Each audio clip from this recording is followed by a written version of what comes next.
Here they come, walking down the street. They get the funniest looks from everyone they meet. Hey, hey, meet the royals. They're nothing like you and me. Loaded with power and money, and chased by the paparazzi. Hey, hey, meet the royals. Hey, hey, meet the royals. They're rich, sexy, and sometimes totally misbehaved. And a few have enough star power to sweep you off your feet. Hey, hey, Davy Jones here. Now, it turns out that Europe is teeming with princesses whose luxury lifestyles and saucy scandals are definitely worth taking a look at. But this peck of princesses also holds a shocking secret. They're a lot like the rest of us. Welcome to Meet the Royals, where we scale the palace walls to peek inside lives of privilege, power, and pampering. These princesses aren't perfect, just perfectly normal, and sometimes perfectly naughty. Now, she's had, lover after lover after lover. She was born a princess, she was molded into a princess, and she intends to stay a princess forever. Not sure if I should confess the real life of a princess. Having babies out of wedlock, working as gospel singers, even selling real estate. Hey, they're doing monarchy the modern way. Next, the princesses of Europe, here on Meet the Royals. March 2003. A brand new recruit to the Swedish army undergoes basic training. No big deal, except the recruit happens to be Swedish Crown Princess Victoria, demonstrating that the life of a princess doesn't always play like a fairy tale. She went just into the woods without food, without water, with all the camouflage on her face, just like a paratrooper, you can say. Can't you just hear her drill sergeant? Princess, drop and give me 20. A royal G.I. Jane, perhaps? On the other side of the world, another European princess isn't afraid to get her feet wet. Deep in the jungle of Panama, Princess Olga of Greece pursues her destiny. Far from the palaces of Europe, she collects exotic butterflies and promotes conservation. This incredible world exists, and you are such a little part of it. And sadly, being a princess really has very little meaning out in the jungle. These two beauties, both distant cousins of Britain's Prince William, are part of Europe's new crop of continental princesses. They are revolutionizing what it means to be royal. In this day and age, being a princess involves a whole lot more than dressing for the ball and landing a Prince Charming. Welcome to A Tale of Two Princesses. Well, there's a difference between future queens and just normal princesses. Future queens don't get their own milk in the morning. Although she doesn't get her own milk, Princess Victoria gets down and dirty as part of her training to be queen. Victoria was never meant to be queen, but leave it to those progressive Swedes to throw out the law of primogeniture. When Victoria turned 2, the Swedish parliament said no matter the gender, the firstborn would inherit the throne. So baby brother Carl was pushed aside, and Princess Vic was put in the hot seat. Victoria has to become queen one day. It's a very nice woman, a woman also who likes to enjoy life, like everyone likes to enjoy life, but has this future who is, of course, very difficult. This vivacious 26-year-old is Europe's only female in line for a throne, and at times, the burden weighs heavily on her. In 1997, the 19-year-old princess showed up at an official function, looking like a skeleton. Rumors flew, and the palace soon confirmed that, like many other young women, she was suffering from anorexia. When the anorexia story broke, it was decided she would go to school, attend Yale University for several semesters. Because, a royal can attend university in the United States and they won't be bothered by the media. Time out of the limelight was just what the doctor ordered. Princess Victoria thrived at Yale. she gained weight and was welcomed home a healthy young woman, ready to take charge of her destiny. Crown Princess Victoria of Sweden is much loved. She is just absolutely adored by the Swedes. She's beautiful, and you know, she's absolutely charming.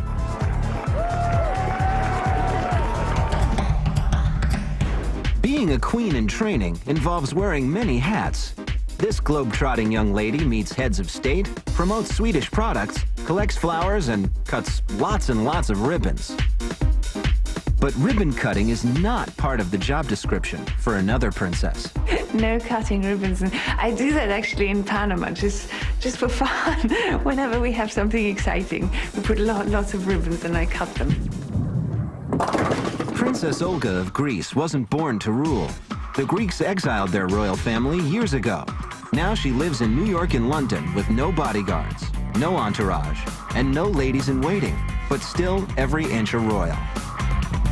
So if you never have to rule, what's it really like to be a princess? Not sure if I should confess the real life of a princess, because it's actually a lot more mundane than you may imagine. I mean, I do my own shopping and buy my own clothes and taking the bus or cab or whatever I need. So really a simple life governed by what's important to me, which is my work and my friendships and my family and my loves. For the past 4 years, Olga has been pursuing her passion for saving the environment. She has helped establish the Liquid Jungle Lab in Panama, a cutting-edge research station focused on conservation. What my name does is it does certainly open doors, and it opens many opportunities for me. That is the real advantage of being a princess. However, it is a bit of a double-edged sword. You have to know how to use these opportunities. It's more difficult because you really have to prove yourself.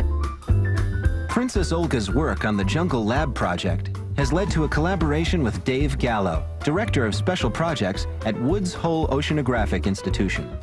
Dave was pretty impressed to find himself working with a princess. Yeah, Olga is a pretty amazing person, and the first time I met her, I had no idea what to expect, because here's a princess. Dave had been told that somebody called Olga of Greece was coming, and he typed in Olga the Greek in his computer, and up came the image of this giant wrestler. And so I still remember like it was yesterday, meeting the plane, and I was expecting this wrestling lady. Off came Olga. And I think one of my first words were, hey, you're no wrestler. Tell me about it. Being a princess may open doors, but it doesn't do much to ready you for life in the rainforest. I was not prepared for the jungle. I did not grow up anywhere near jungles. Then now I can't stop it. I have to go back, and I want to go back, and I long for those days when I am back and far away and scared and hot. Olga is at home in two worlds. This Prada-clad princess is as comfortable out on the town as she is thrashing through the jungle, even if things don't always go according to plan. Olga invited me to come into the woods with her to find this elusive white butterfly. As we were walking by the area where it likes to be, and oh, there it is. And there's this flurry of activity. Her hair is flying and nets waving back and forth. Hey, I got it. And I caught the butterfly. And she says, I got it. To be so flustered and delighted that I had caught it, and so excited that I had caught it with Dave and on camera, and all these things were happening, everything was going so well for me. This is incredible. And then in my total excitement, shit, I let it go. I see the butterfly flitting away. So this elusive butterfly that I always look for and wish I had flew away that day. The butterfly's out there. It's safe out there somewhere in the jungle. She'll be back in January. The work Olga is doing may seem a far cry from what we expect of a princess, but to her, it makes perfect sense. I've never had royal duties. Today, that's why I've actually translated all those duties into duties towards the planet and towards the environment. I mean, so those are my duties. Victoria and Olga aren't the only headstrong princesses remaking royalty on their own terms. The 3 M's of Scandinavia, Martha Louise, Mette-Marit, and Madeline, are each charting a course that has some scandalized and others cheering them on. January 5th, 16 people, it moves us.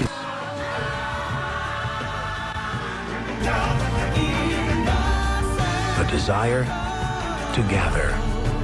Circle of loved ones. To get started, call 1.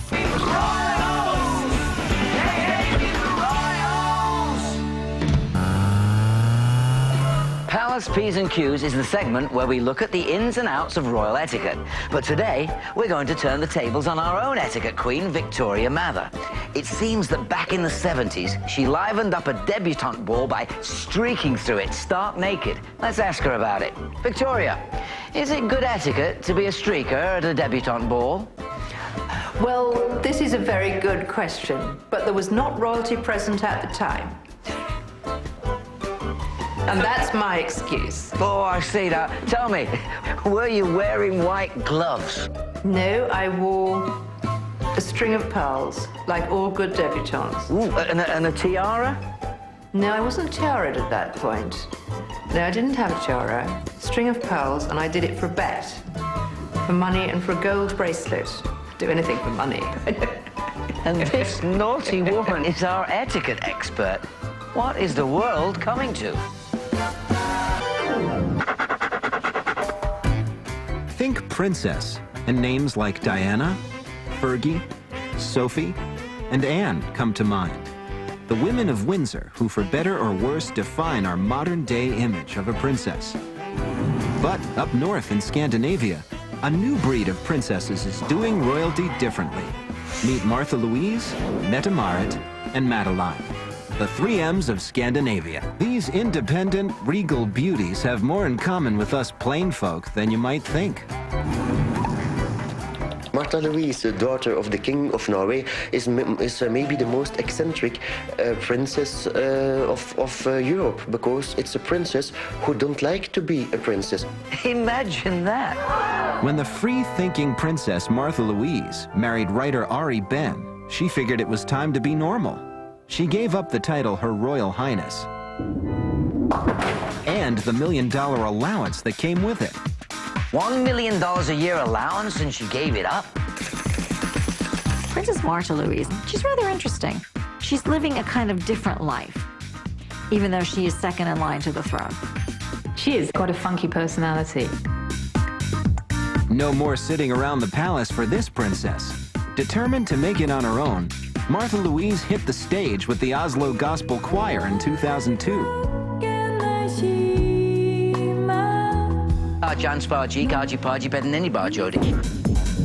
She was such a hit, the choir's album went double platinum. That's 200,000 records sold. She actually went on tour with them, so that was, again, a bit of an unusual thing for a princess to be doing. Fjord-carved Norway has another unconventional princess in its ranks. Crown Princess Mette-Marit is married to Martha Louise's younger brother, Crown Prince Haakon. One day, she will be Queen of Norway. She's also a former waitress with a big-time party girl past and a 4-year-old son, born out of wedlock. Crown Prince Haakon married a single mother for a start. How about that for a breaking of a taboo? And I'm sure that the Norwegian people at the start were very, very shocked. But then, afterwards, they understand that you cannot predict love. King Harald and Queen Sonja, herself a commoner who had to wait 9 years to be accepted, weren't pleased when Mette-Marit first waltzed through the palace gate. They questioned their son's choice of a woman, but Haakon stood by his gal. But then Haakon have told his parents, okay, it's my life. I choose for Mette-Marit. If you don't agree, I will never be king. Cheeky.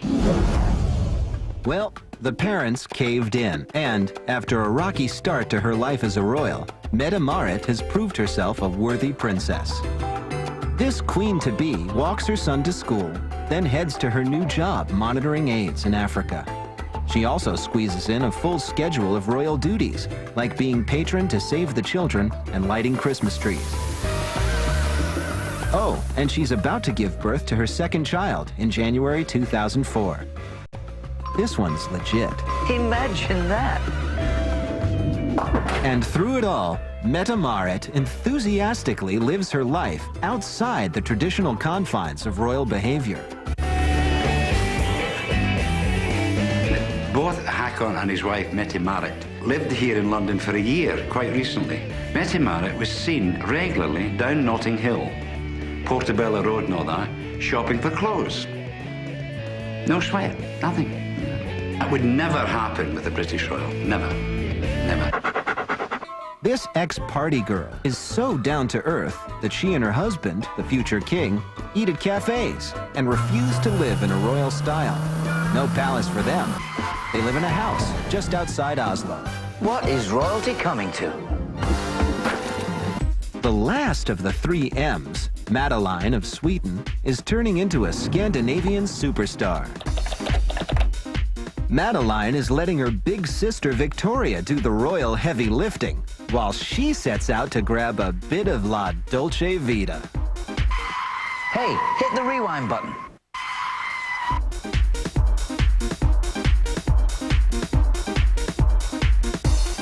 Oh, behave! Princess Madeleine, Crown Princess Victoria's younger sister in Sweden, she is definitely right up there on the scene as being a beautiful young lady. But she's already now today the most beautiful princess of Europe. She has everything you need to become a Hollywood star. Could this superstar princess be a bad girl in the making? Last year, this Uber babe ditched the palace for a pad in Stockholm. Her parents, the king and queen, were shocked. They thought she was too young to live on her own. So Madeline solved that problem. She moved in with a boy. But of course, you have to know that Madeleine of Sweden switches from boyfriends, I would not say every day or every week, but maybe every month. Princess Victoria has to be a queen. Princess Madeleine can do whatever she wants. She's got no obligation whatsoever. Madeline's beauty has made her the paparazzi's darling, and she doesn't like it one bit. Madeleine of Sweden doesn't have a good relationship with the foreign press. With her ability to grab headlines and a little rebel spicing her beauty, could Madeline be a perfect bride for Wills or Harry over in England? There's very little chance that she will get married to a prince. For God's sake, don't let Madeleine marry William or Harry, because then she has to mix up with the British royalty. Not bloody likely. Martha Louise, Mette Marit, and Madeline have given royalty a new twist with thumbs up from the masses. Farther south, two princesses aren't as lucky. Caroline and Stephanie of Monaco make a splash in the tabloids each time they veer off the princess track.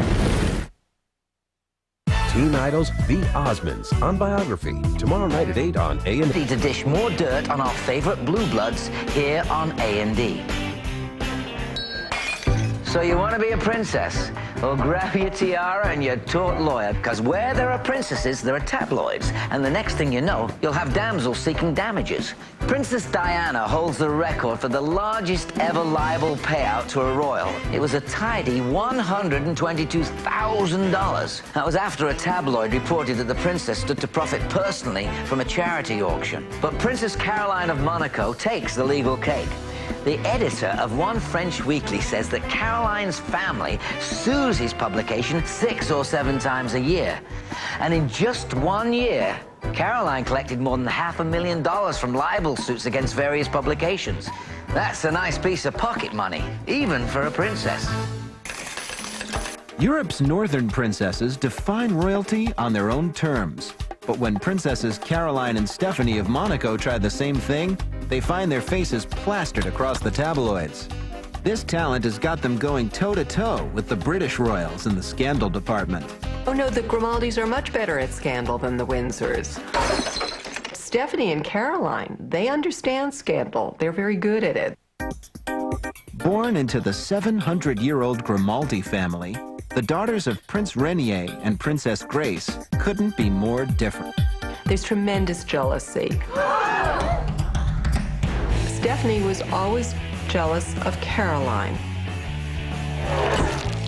Conversely, when Stephanie was getting a lot of publicity, Caroline gets jealous. She wants the spotlight on her. If you would compare it to the TV series Dynasty, or Dynasty as they call it in America, then Stephanie is Crystal and Caroline is definitely Alexis. Are you ready? It's time to crown the top tabloid princess. Princess Stephanie. She gets around. She went out with the son of the famous movie star who was a race car driver. She has gone out with Rob Lowe, the movie star. She's had lover after lover after lover. Most notably with a variety of circus performers. She has an affair with, a circus tamer who likes to wear tight bikini shorts with an elephant trunk attached to those shorts. That's how he likes to lounge around. Nobody can make this up. Stephanie, Stephanie, Stephanie. Princess Stephanie also has a thing for her bodyguards. When she was a teenager, she would walk out of the bathroom past the palace bodyguards wearing nothing. In 1991, she took up with one of them, Daniel Ducrouet. Her father was none too pleased. After the couple had 2 children, Renier finally consented to a marriage in 1995. Pleased as punch, Princess Stephanie threw on a lace miniskirt and said "I do" at a local hotel. However, within 1 year of that marriage, Mr. Ducrouet made a fatal error. Her husband got caught in a honey trap. He decided to take up with a lady who was known as Miss Bare Breasts Belgium.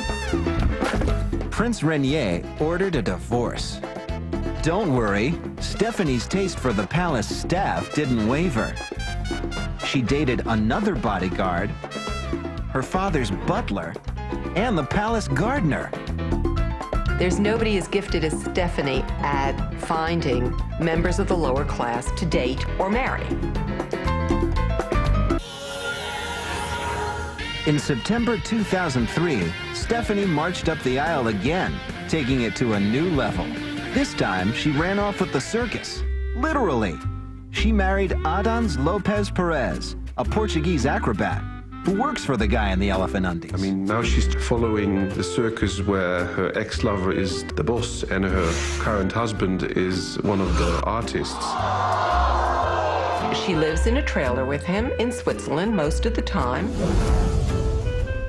And it's a $27,000 trailer. We shouldn't feel sorry for her.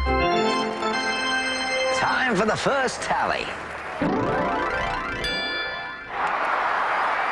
Not bad. Now let's move on to Caroline.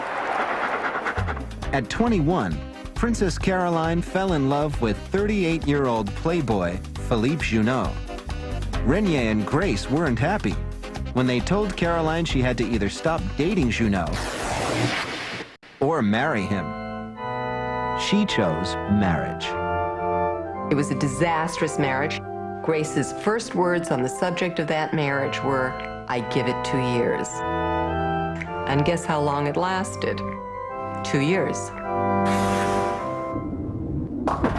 3 years after her first marriage ended, Caroline marched up the aisle again, and this time she was pregnant. The lucky guy was Stefano Casaraghi, an Italian stallion with a reputation for fast living. Caroline was smitten. Caroline was a different person when she married Stefano Casaraghi. He made her smile. He made her forget her first husband. He gave her children. 7 years after their marriage, the dashing Stefano Casaraghi was killed in a speedboat competition. Caroline was grief-stricken.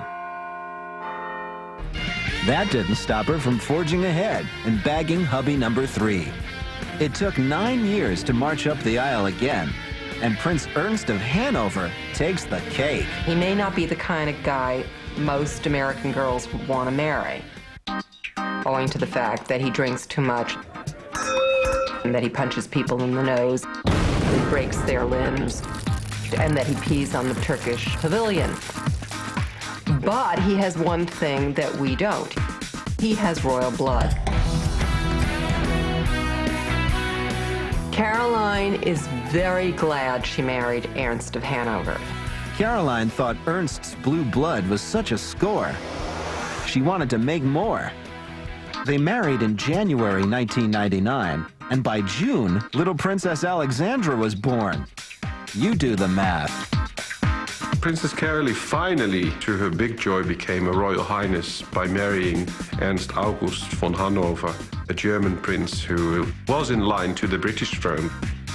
Marrying Ernst, for all his faults, was Caroline's way of getting up in the world. And she got there. Time to tally. Ooh, I can't wait to find out who's ahead. They're neck and neck, but we have got to break the tie to crown the top tabloid princess. Although their love lives may be similar, Caroline and Stephanie take two totally different approaches to princesshood. Caroline is Monaco's first lady. She does all the princess stuff, or what little there is to do. You have to look at the size of Monaco to know that there's not much of a job to do. You can open every brick in the road if you like to. I mean, still in a few years, you're finished. She was born a princess. She was molded into a princess. Caroline was a princess, and she intends to stay a princess forever. To her, it's a serious career. It is not simply a title she was born with. Not Steph. She's not your regular princess. She's not royal in any way. She doesn't want to be. And she just does what she wants to do. There was nothing she didn't try. In the 80s, she dived headfirst into the music industry and actually became a bona fide pop star in Europe, selling thousands of copies of her first record. Well, that went south quickly, but good old Steph didn't let it slow her down. She tried acting and launched her own perfume brand. Next, she turned to modeling and swimsuit design. Guess how she promoted her fashions? On publicity tours of American shopping malls. What would her mother think? When it comes to royalty revealed, no member of European royalty exposes more of themselves than Princess Stephanie of Monaco. Royals often pose for pictures to raise money for their favourite charities. Princess Steph went one stage further. She stripped naked for a series of raunchy snaps, with only a giant red ribbon to protect her modesty, what there was of it. The saucy session raised thousands of dollars for her favourite AIDS charity, but some commentators called it barely royal. And it's probably a good thing that her long-suffering father, Prince Rainier, wasn't invited along to cut the red ribbon.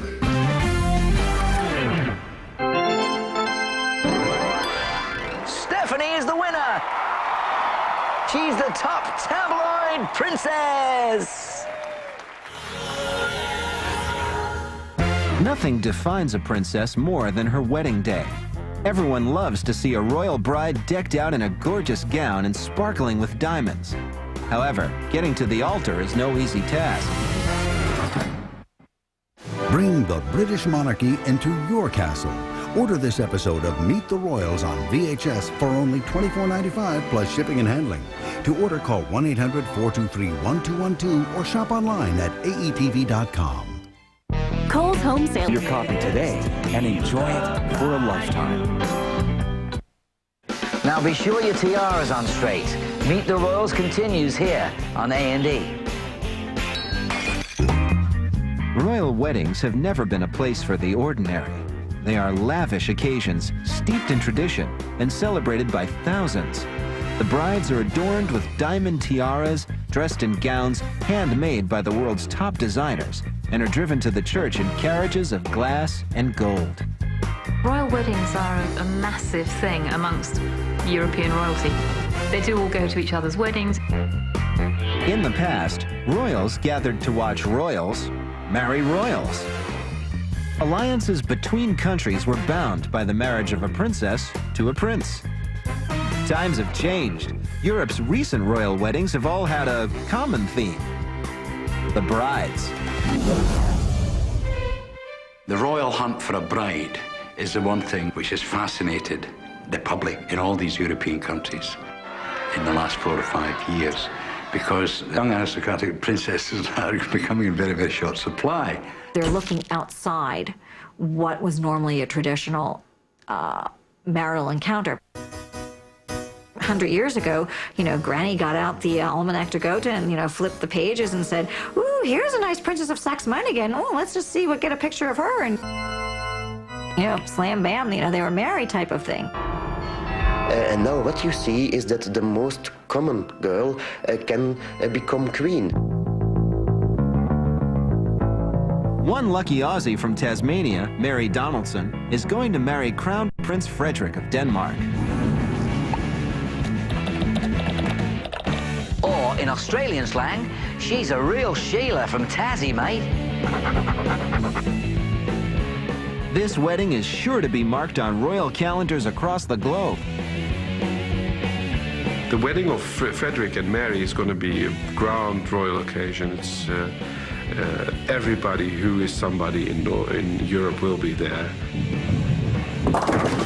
Mary's engagement to Frederick delighted the Danes. She is an independent, elegant woman with a squeaky clean past. I have to say that Mary Donaldson seems to be a little bit of a goody-goody, actually.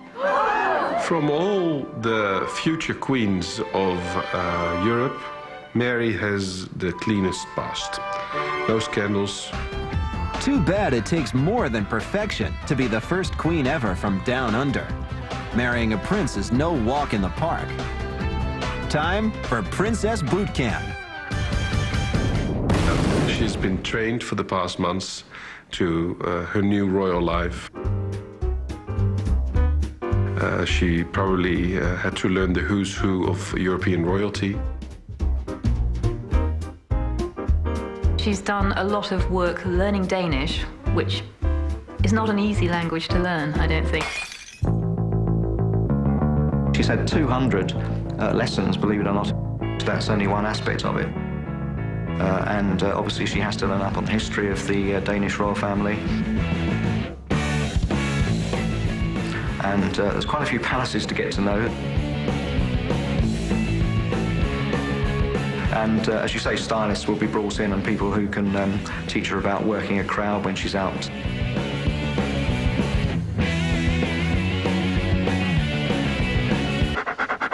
Well, the Crown Prince's marriage has to be approved by government, by the Danish government.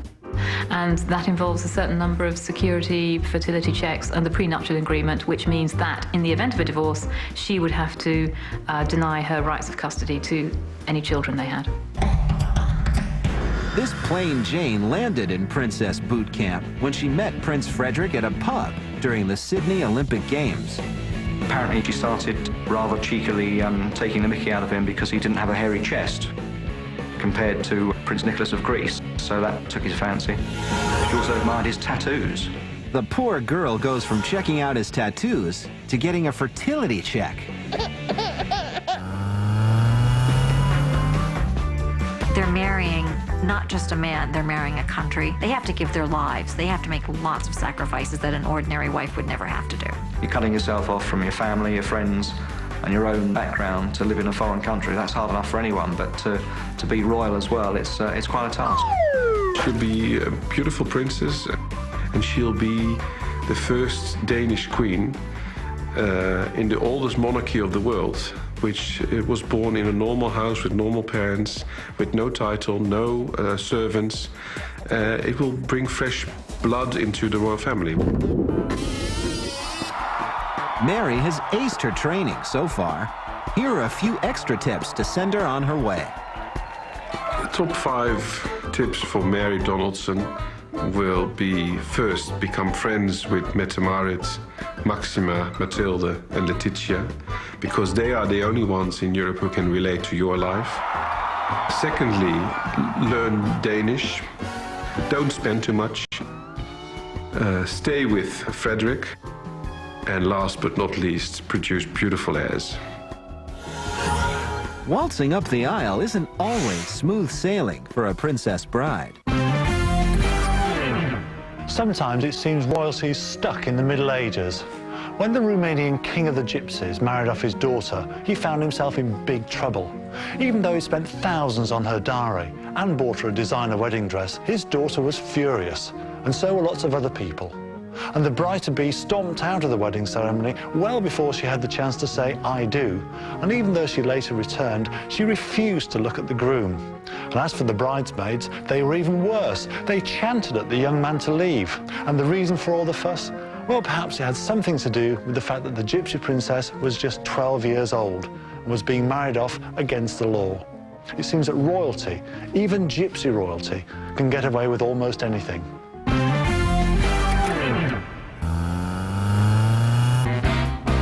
Even with a babe in her arms, one royal bride passed Princess Boot Camp and was rewarded with a magical wedding. Royals flocked from all over Europe to celebrate Mette Marit and Prince Haakon's marriage. Well, I was in Oslo for the wedding of Haakon and Mette Marit. It was a big royal event. The wedding was quite impressive. It was packed with royal guests. Everyone was there. 4 kings, 5 queens, 5 crown princes, 1 crown princess, 10 princes, and 11 princesses all showed up to witness this unlikely bride marry one of them. Mette Marit looked stunning. To honor her new family, the bride wore an exact replica of the wedding gown worn by her groom's great-grandmother. It was topped with 6 feet of silk tulle held in place by a dazzling diamond tiara. The couple cut a 5-foot-high wedding cake. Big cake. They cut it with sword. They toasted each other with such emotion they wept and waltzed in the grand ballroom of the royal palace. It was a grand occasion. Thousands of children with Norwegian flags waving. Beautiful lit palace. Fireworks afterwards. That was really a fairy tale wedding. One fairy tale leads to another. When a woman says "I do" to a prince, she gets all the goods that go with being a princess. It's hard for mere commoners to imagine the treasures stashed inside the closets and jewelry boxes of these regal material girls.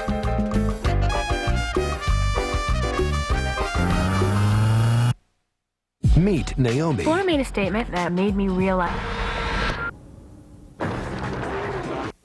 something's gotten into my parents lately. It's the internet. Now they're doing all the things their friends are doing. Email, planning vacations, exploring hobbies. Now, they're anything but technology buffs. So, I got them MSN TV service from Microsoft. Dad just plugged it into their TV and phone line. From then on, they never looked back. You know, I may have given the gift to my parents, but thanks to MSN TV service, they've given me back a lot more. Give the MSN TV internet receiver with wireless keyboard, universal remote, and connection kit all for just $99. Order now and get a $25 mail-in rebate. Month 1-800-975-4698. Hey, we're back for more Regal fun with Meet the Royals here on A&E. The thing about Euro Royals is it's all in the family. For example, some royal watchers would like to see Sweden's Princess Victoria hook up with debonair Prince Nicholas of Greece. But that would truly make them kissing cousins. You see, Victoria's father is King Carl Gustaf. His cousin is Princess Anne-Marie of Denmark. She's the mother of Prince Nicholas, meaning Vic and Nick are second cousins. We'll just have to wait and see if these two stunners from the same gene pool plunge into the dating pool and pave the way for more Euro royal inbreeding. Ew. So you want to be a princess? Now's your chance. The 21st century is shaping up as the era of the common girl turned fairy princess. You'll have to work hard, but you get plenty of fab booty to go with the title. Treasure chests filled with clothes, jewels, palaces, and vacation villas will be yours. What a life! They have everything they like, so they have the money, so who cares? It's living like a millionaire. A princess with time on her hands is a princess out shopping.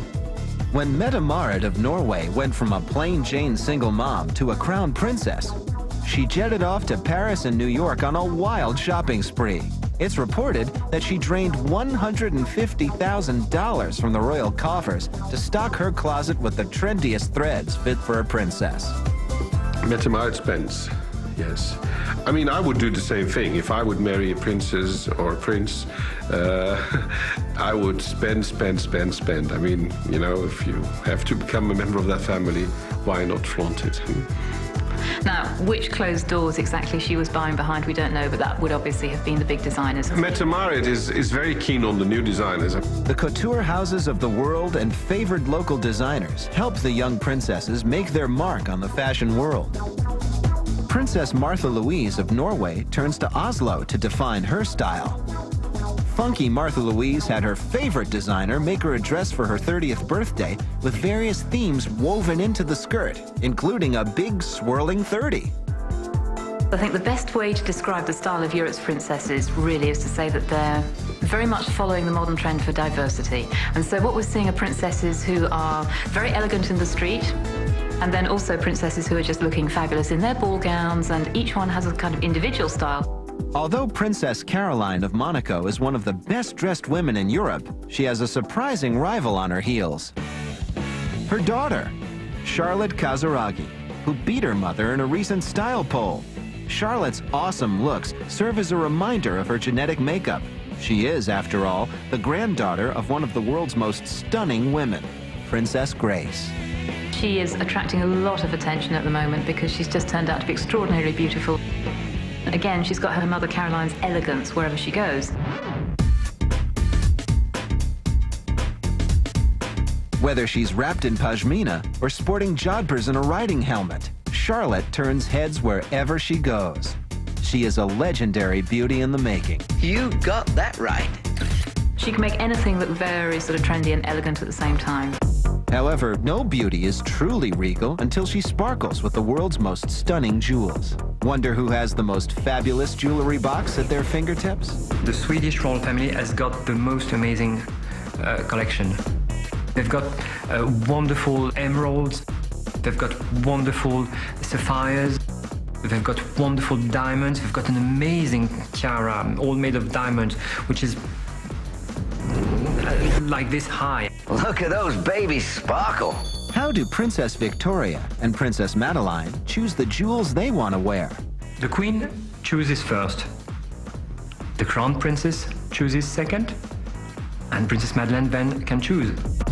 They have to go to their mother to ask if they can borrow things.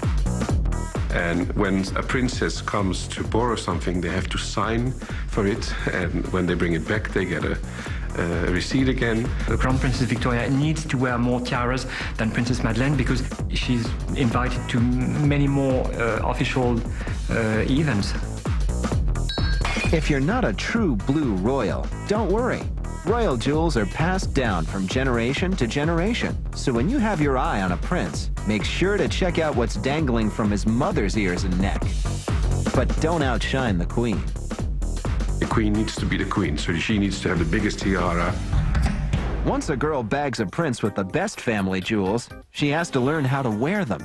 But of course, when you're new to the job, I mean, young princes are not that used to wearing jewelry. I think the first time is very weird for all of these common girls to dress up as a princess. If you go to a wedding or have a very big royal function, it must be so strange to see yourself then, eh? But it helps to realize that you really are a princess because those garments make you a princess.